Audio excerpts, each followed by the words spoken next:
Au nom du Père et du Fils et du Saint-Esprit, ainsi soit-il. Je voudrais aujourd'hui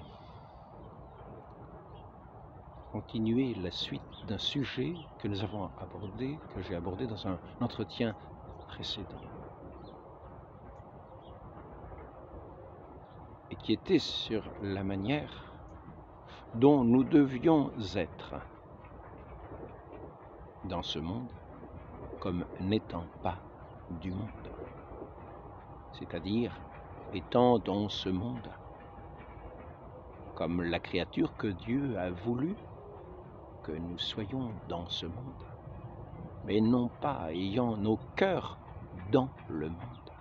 c'est-à-dire du monde, c'est-à-dire détournés de Dieu.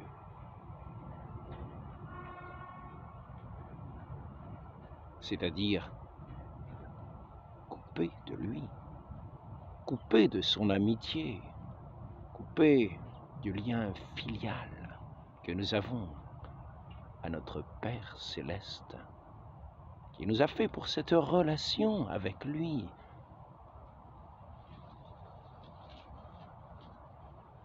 Dans cette création qu'il a faite, chaque chose est appelée à lui devenir une louange, pour le magnifier, le glorifier éternellement et trouver par là même dans son amitié sa plénitude, sa joie, son bonheur. Quelle joie de contempler celui qui est le bien ineffable, le bien éternel,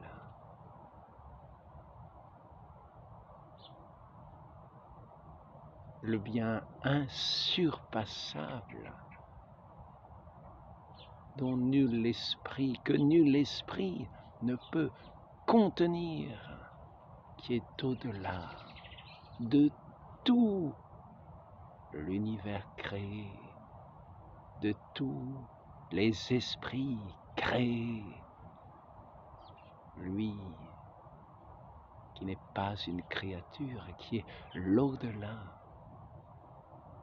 au-delà de toute créature, dans un amour qui est un amour immense et infini, et qui est source, la source de tout amour et de toute vérité et de toute lumière et de toute grâce et de tout bien véritable. Ainsi donc, notre Seigneur nous invite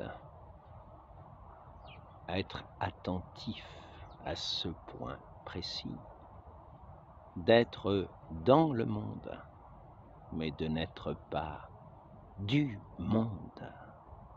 c'est-à-dire à n'être pas englué dans les biens de ce monde par la pente que nous avons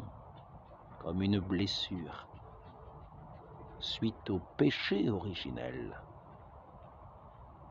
de notre premier père Adam, qui a été séduit par ce fruit qui paraissait si bon et si agréable, et qui a détourné son cœur de l'écoute de son Dieu pour se détourner, pour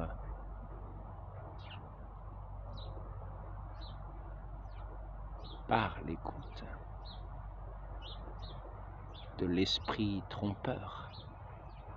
il venait susurrer à ses oreilles la séduction, à ses regards, l'attirance vers la créature, le fruit défendu. On pourrait dire que ici-bas, la création tout entière, par cette phrase, cette recommandation que nous donne le Christ, Dieu fait homme, venu dans le monde, pour nous tirer du monde, faire de nous non plus des esclaves de Satan sous sa suggestion, mais de ce qu'il a voulu pour nous de toute éternité, des enfants de Dieu, nous a attirés à sa suite pour nous faire retrouver notre filiation véritable d'enfants de Dieu et non pas du monde.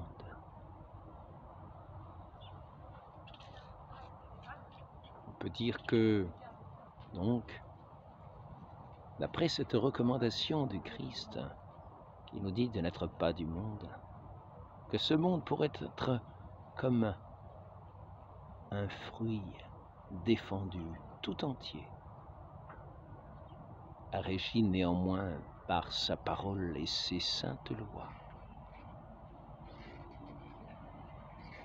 en lequel, si nous sommes fidèles,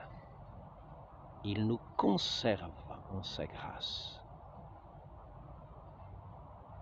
comme sur le chemin étroit de son amour infini,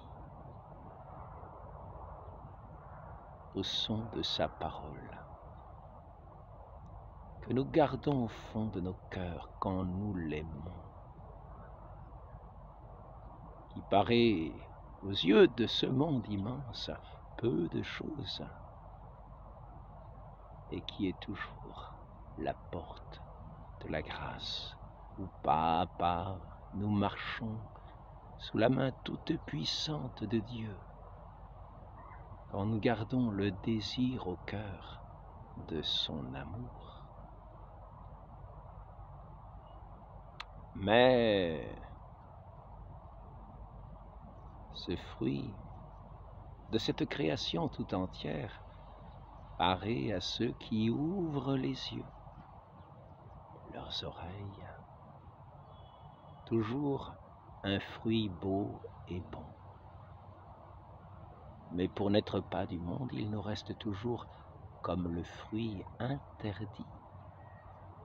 où Satan, bien sûr, va continuer de tendre son piège en attirant nos regards, en les détournant de Dieu, en détournant nos oreilles à la voix de sa parole, et ainsi nous faire chuter à sa suite comme lui-même a chuté quand il s'est admiré lui-même au lieu de contempler celui qui est la beauté et la vérité même, en lequel est toute beauté, toute vérité, toute lumière véritable, le bien suprême, le séjour éternel de nos cœurs, de nos âmes, qui ont été créés pour lui et non pas pour nous détourner de lui vers ce monde qui devant sa face n'est que poussière et moins qu'un atome. Cependant, à nos yeux, séduit à la voix de l'enchanteur infernal qui veut nous détourner de notre Père, de celui qui est notre bien suprême, qui veut nous détourner de notre Sauveur, qui sur lui, comme nous l'avons vu, a remporté la victoire sur la croix, où la haine de ce serpent originel l'avait fait clouer, l'avait méprisé, injurié, et où notre Seigneur est demeuré dans l'amitié de son Père, dans l'amour de son Père, et où il a triomphé sur cette croix de toutes les attaques, de toutes les séductions de Satan, de toutes les haines de Satan. Et c'est ainsi que le Père Céleste a été glorifié et que le Fils a reçu aussi de son Père toute gloire. Et comme il le dit lui-même, tout pouvoir lui a maintenant été remis entre ses mains. Tout jugement a été remis au Fils, et il sera celui qui jugera le monde à ce grand jour où toute chose apparaîtra clairement sous les yeux et le regard de la vérité, pour recevoir son jugement et son salaire éternel. Ainsi, le séducteur, vaincu devant le Christ, et ceux qui lui sont fidèles jusqu'au dernier instant dans leur pèlerinage ici-bas, cherchent à perdre tous les enfants de Dieu, ceux qui ne sont pas encore nés à sa grâce et qui deviendront par le baptême les nouvelles créatures qui les feront vraiment enfants de Dieu, rétablis dans son amitié, dans son amour, dans sa grâce, dans sa vie, qu'il leur donne dans son Esprit Saint Tout-Puissant, il viendra les sanctifier, les purifier, habiter en eux, faire sa demeure en eux, comme des temples consacrés à Dieu. Ainsi, le séducteur va s'attaquer à tous ces enfants de Dieu qui gardent, après le péché de notre premier Père, cette inclination, cette attirance presque connaturelle, mais qui est une blessure et qui nous fait nous incliner, nous attire vers les créatures. Nous restons accessibles à la séduction de Satan, qui dans cette séduction vient toujours distiller sa haine et sa mort, sa haine contre Dieu et la création tout entière,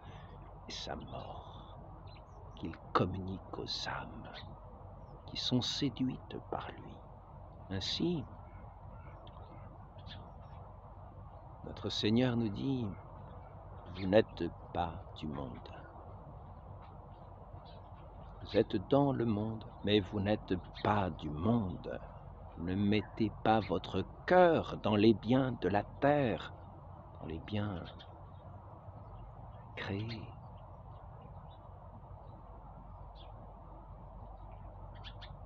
Ce monde, ainsi, nous est décrit dans une image que nous donne lui-même le Christ dans l'Évangile, comme une immense montagne qu'il est impossible à l'homme de franchir, devant lequel l'homme reste comme impuissant. Une montagne comme un obstacle à l'amitié de Dieu. Une montagne que nul ne peut bouger, cette propension, cette attraction, cette séduction de Satan est quasiment, naturellement, irrésistible depuis la chute du premier homme, notre Père, auquel nous sommes morts au baptême. Nous sommes morts au vieil homme et nous avons été régénérés, unis au Christ, qui est la créature nouvelle, qui est l'homme nouveau. Et qui a porté toute la création nouvelle en lui, en gestation dans le sein de sa très sainte mère, qui est aussi notre mère. Pour autant que nous sommes unis à son Fils comme incorporés à lui.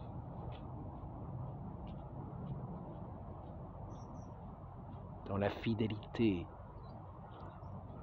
et la filiation au Père par lui, par les mérites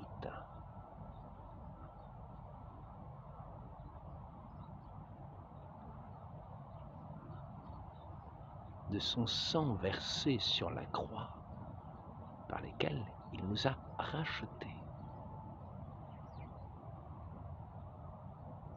de la suggestion, de la mainmise de Satan.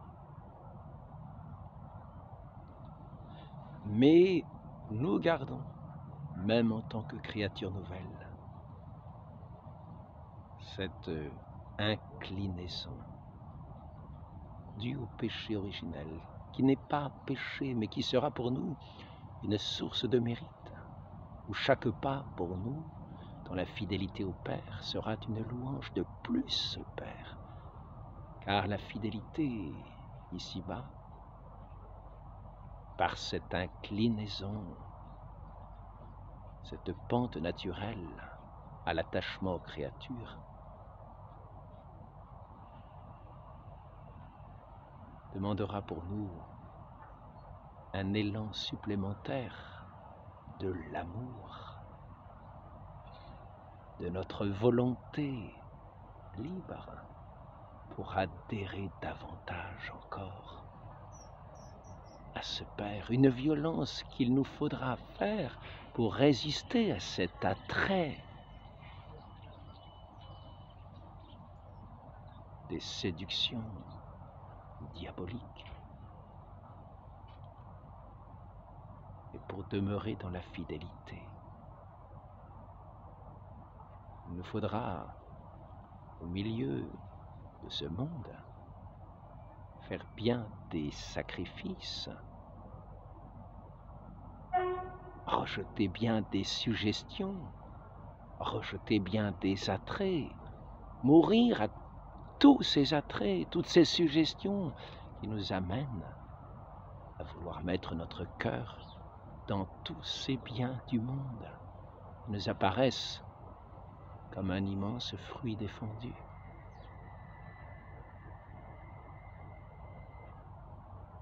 Et néanmoins, dans la fidélité au commandement de Dieu,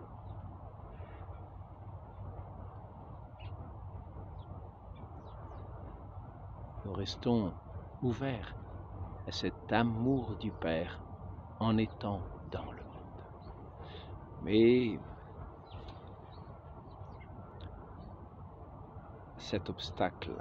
cette montagne dont le Christ nous a parlé, est bel et bien là. Humainement, cette montagne est impossible à franchir.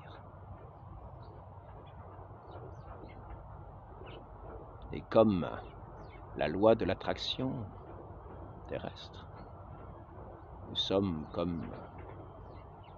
des fruits dans des arbres qui ont la propension à tomber, attirés qu'ils sont par l'attraction de la terre. Nous-mêmes, nous avons cette attirance par la séduction que Satan mettra toujours pour nous attirer vers les biens de la terre et captiver nos cœurs dans ces biens de la terre, dans ces biens créés, dans ces biens de l'univers, où nous-mêmes souvent nous serons notre premier ennemi, comme Lucifer. Contemplons sa magnificence de créature, s'est détourné de son Dieu, s'est préféré à son Dieu.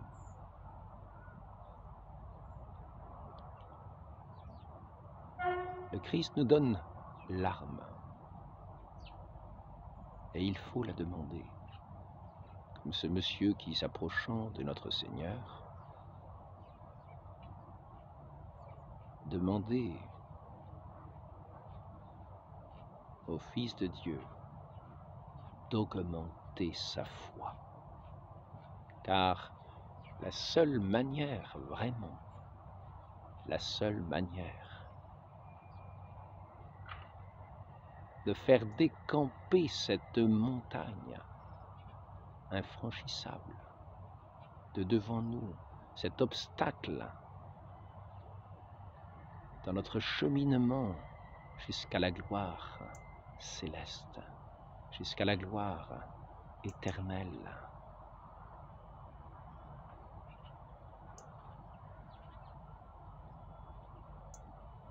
L'arme que notre Seigneur nous donne et qui est toujours une grâce de Dieu et qu'il faut demander, c'est la foi. La foi est comme un sens spirituel par lequel nous touchons les réalités spirituelles.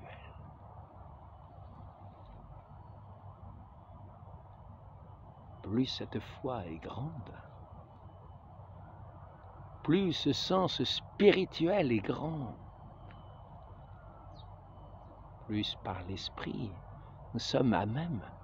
de faire ce qu'a fait saint Thomas par sa main corporelle,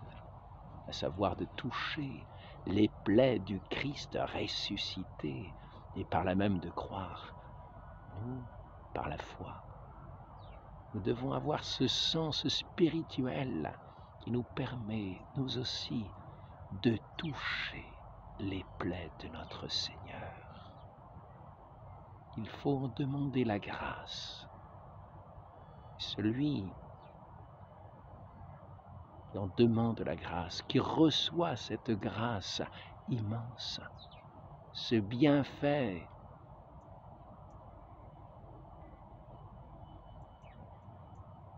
suréminent, ce bienfait si précieux, ce bienfait unique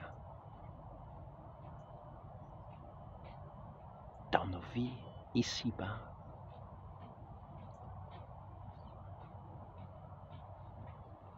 Celui qui recevra cette grâce pourra passer dans ce monde, pourrait-on dire presque, dans toutes les luttes, devant tous les obstacles, comme si il volait au milieu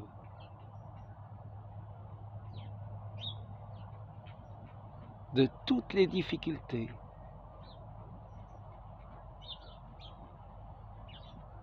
de toutes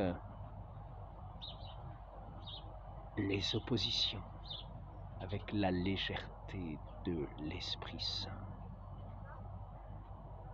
Il pourra franchir tous les obstacles et dire à cette montagne immense qui est devant lui par cette foi: jette-toi dans la mer et disparais dedans. Laisse place à celui qui est mon bien véritable, unique et vrai.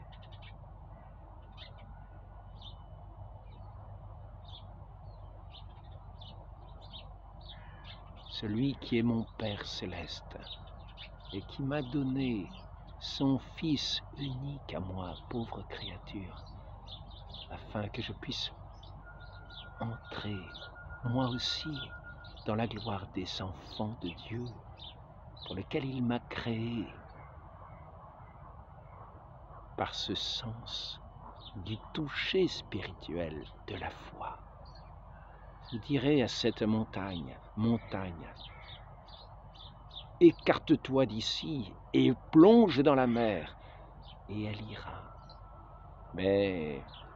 notre Seigneur nous dit la chose suivante: si vous aviez la foi grosse comme un grain de sénévé, c'est-à-dire que le grain de sénévé est une petite graine, la plus petite, comme il le dit ailleurs. Aux yeux du monde, aux yeux de cette montagne, ce grain de sénévé, ce n'est rien. Et cependant, que l'on dorme, que l'on veille, ce grain germe, pousse et devient finalement le plus grand parmi les arbres. La plus belle plante. Et les oiseaux du ciel viennent faire leur abri dedans.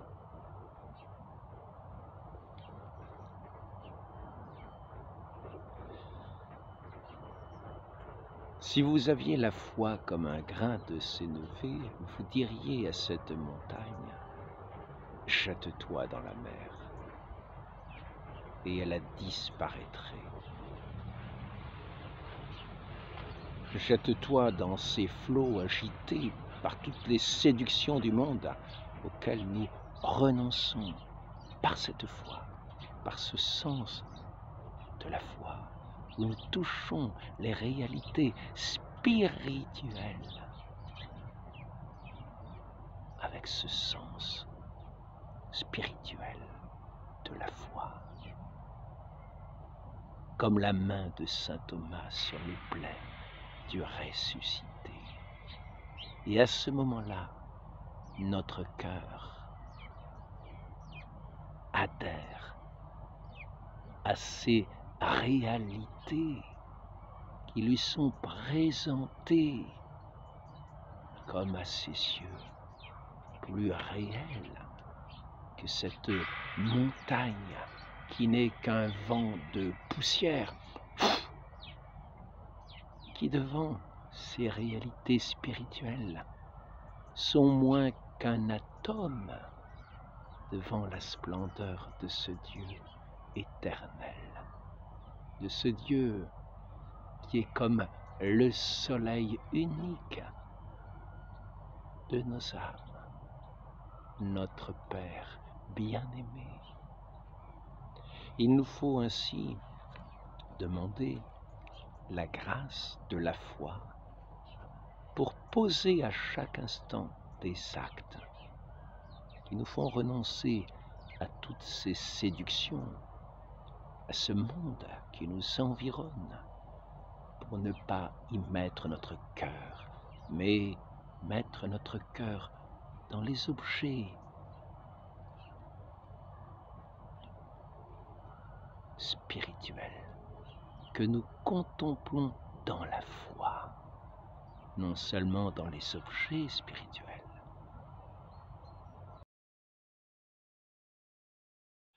Après cette interruption due à un problème technique, je voudrais continuer cet entretien qui avait été interrompu au moment où je parlais du sens spirituel de la foi, qui était un don de Dieu et qui nous permettait non seulement d'appréhender les réalités spirituelles, mais même d'entrer en lien d'amitié, d'amour, et surtout d'adoration avec celui qui nous l'a donné, de qui nous le recevons, et qui est un don, un sens spirituel, pour nous permettre d'entrer en son contact, au contact de toute cette création qui a été renouvelé et qui est arrivée, non pas encore dans la plénitude de ce qu'elle est appelée à être, car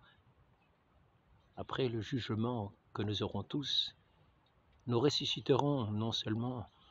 avec nos âmes, mais avec nos corps et nos âmes. Et ainsi, toute cette nouvelle création sera vraiment parachevée. En attendant, il nous est donné par ce sens de la foi d'entrer dans ce lien d'amour avec notre Dieu, dans ce lien de charité, dans cette communion avec tous ceux qui nous ont précédés. Et ce sens spirituel nous est donné comme les membres du corps que nous avons, comme un membre de l'âme. Les membres du corps, si nous ne les entretenons pas, vont s'atrophier. De la même manière, ce sens spirituel de la foi qui nous permet de passer à travers ce monde sans subir les atteintes de ce monde et de demeurer dans la grâce divine, dans l'amour divin. Ce sens spirituel, il va falloir le cultiver et le développer. Et cela se fait dans cette relation d'amour à laquelle il nous a été donné de naître dans le saint baptême. Dans cette relation d'amour où tels les enfants grandissant, nous allons avoir tous les sens spirituels grandissant aussi. Ainsi, pour ma part, c'est à l'écoute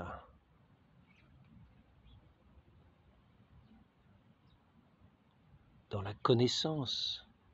de la vie des saints, dans la connaissance de l'œuvre divine, dans la création, dans tous ces miracles éclatants qui nous ont été donnés, qu'il nous a été donné de voir dans l'histoire de l'Église, qui est elle-même une œuvre sainte de Dieu. Dans les miracles les plus éclatants, il nous sera d'abord donné à nos yeux, comme éblouis, de percevoir la présence de Dieu derrière tous ces miracles. Par ce sens du divin que nous avons, qui est peut-être encore un peu grossier au début et qui a besoin de faits éclatants. Mais quand nous entendrons, pour ma part, c'est ce qu'il se passe. Et je dis que quand une âme droite entend ces faits, même s'il ne les a pas vus, comme saint Thomas a vu les plaies du Christ ressuscité, il ne lui a pas suffi d'entendre ses frères, les apôtres, dire qu'ils ont été témoins de la résurrection et comment il s'est manifesté à eux. Il a voulu toucher de ses mains. Mais nous, souvent, nous avons ce témoignage immense de la création, mais qui malheureusement semble tomber dans une banalité. Et si nous n'avons pas eu ce sens de la création, si nous n'avons pas eu ce sens de la foi, si nous ne l'avons pas reçu ou parce que nous l'avons méprisé, eh bien, cette création nous apparaîtra dans une banalité. Un émerveillement qui tournera à la banalité du quotidien. Mais par contre, pour celui qui a le sens de la foi, il le cultivera en regardant de ses yeux de chair ce qui lui sera donné de contempler et de voir, et qui touchera ce sens de la foi, ce sens des choses surnaturelles. Et ce membre surnaturel de la foi, pourrait-on dire, comme la main de l'esprit pour toucher, nous permettra d'apprécier les choses surnaturelles, d'apprendre à les connaître, d'apprendre à les distinguer, de les reconnaître, de savoir entendre quand une parole vraie est dite, de savoir reconnaître le mensonge de l'erreur, mais l'exercice qui fera que nous serons à même de développer ce sens de la foi, de rendre ce membre non pas atrophié, mais bien efficace, sera quand nous lisons la vie des saints et que nous comprenons que ce qui est dit dans les faits qui nous sont racontés est vrai, de faire des actes de foi dans ce que nous venons de lire, de voir la manière dont ces choses sont vraies et réelles. Quand nous lisons des récits de guérison instantanée, de quantité de témoins qui nous ont raconté comment s'est passée leur guérison à peine plongée dans l'eau de la source de Lourdes, dans les piscines où cette eau de source coule, afin que ceux qui y plongent soient guéris, refont leurs membres du corps physique d'une façon neuve. Quelquefois, on dit même qu'ils ont comme la peau des enfants qu'ils retrouvent au lieu de plaies béantes et de membres devenus tordus, devenus paralysés, de toutes sortes d'infirmités qui sont dans cette eau, qui retrouvent dans cette eau toute leur nouveauté de membres refaits à neuf. Ainsi, nous pourrons développer ce sens spirituel de la foi quand nous verrons de tels faits, ne serait-ce que de manière qu'on nous les a racontés, si nous ne les avons pas vus de nos yeux. Nous voyons que ces choses, par le bon sens que nous avons, que ces choses sont vraies et nous y adhérons pleinement. Et voyant que ces choses sont vraies, elles nous ramènent à celui qui est à l'œuvre dans ces faits merveilleux. Elles nous amènent ensuite au cœur de l'Évangile et à faire quotidiennement des actes de foi, à entretenir cette foi, à la faire grandir en nous, à voir quasiment de nos yeux les scènes de l'Évangile, comme si elles se passaient sous nos yeux, quasiment pouvoir, comme je vous l'ai déjà dit, avec ce sens spirituel de la foi, toucher les événements que nous entendons raconter, que nous lisons. Et quand nous nous adressons dans la prière, à notre très sainte Mère, dans cette prière du chapelet toute simple, qu'elle-même est venue nous enseigner, où nous méditons les mystères de la vie du Christ, de sa naissance, jusqu'à sa glorieuse résurrection, et jusqu'au couronnement de la très sainte Vierge au ciel, avec dans toute la cour céleste, où elle attend ses enfants, qu'elle prépare sur cette terre, auquel elle donne par ses mains tendues, comme les grâces que nous lui demanderons, elle qui est le canal des grâces de Dieu pour tous ses enfants, elle qui nous a déjà donné son Fils, en qui est la plénitude des grâces. Donc, sachons cultiver ce don de la foi que nous avons reçu de Dieu. Ne devenons pas des infirmes de la foi, dans un lien distendu avec notre Dieu et de plus en plus froid, tiède, de peur d'être rejetés de la bouche du Christ, qui rejette les âmes tièdes et qui les vomit de sa bouche. étudions la vie des saints, voyons les œuvres de Dieu en toutes choses, et avec ce sens de la foi affiné, le moindre souffle du Saint-Esprit, qui aux yeux du monde n'apparaît pas du tout, la moindre inspiration, nous deviendra sensible et nous deviendra plus réel, plus vital que tout ce qui peut apparaître à nos yeux de chair ici-bas, et nous permettra d'avoir la force d'âme pour ne pas tomber dans ces pièges du monde et passer au milieu du monde sans y laisser notre cœur, sans y perdre notre âme, mais cheminant vers celui qui nous attire, qui nous a donné les moyens de venir à lui dans la foi, dans l'espérance, dans la charité,